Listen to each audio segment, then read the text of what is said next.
হচ্ছে।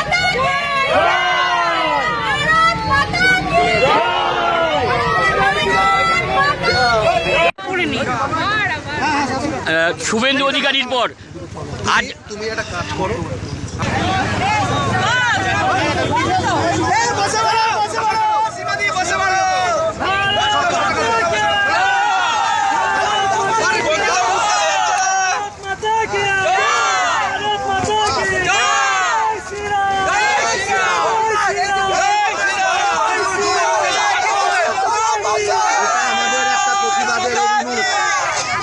চাকদা শহর বর্ষার সময় এখানে জলমগ্ন হয়ে যায়, কোমর সমান জল হয়ে যায়, মানুষ এখান থেকে যাতায়াত করতে পারে না।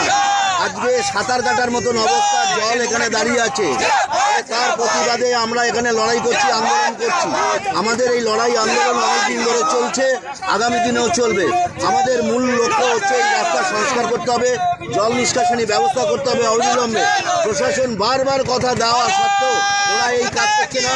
মানুষ এখানে জল যন্ত্রণায় ভুগছে, মানুষকে জল যন্ত্রণা থেকে মুক্তি দেওয়ার কারণেই আজকে আমাদের এই প্রতিবাদ হচ্ছে। কোন রাস্তাতে কোন রাস্তা?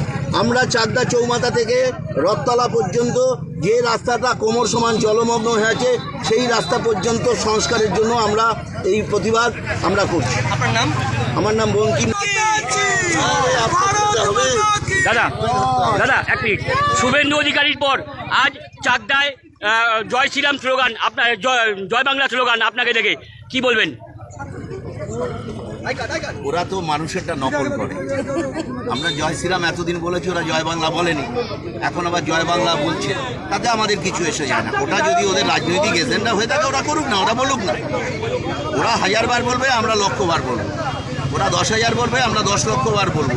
আমাদের রাজনৈতিক শক্তি বেশি, আমাদের কর্মী বেশি। আজকে ওরা ভয় পেয়ে গেছে, তাই এই ধরনের প্রতিদ্বন্দ্বিতামূলক একটা বিভিন্ন প্রশাসনিক দপ্তরে আপনি বিভিন্ন জায়গায় দরবার করেছেন, আমরা আগেও শুনেছি এবং আপনার মুখ থেকে শুনেছি এবং আমরা সেগুলোকে দেখিয়েছি। আজ আপনার চরমতম যে আন্দোলন আজকে দেখলাম, চাকদার মানুষ কি এই জল যন্ত্রণা থেকে মুক্তি পাবে? মানুষ যাতে এই জল যন্ত্রণা থেকে মুক্তি পায় তার জন্য আমরা এই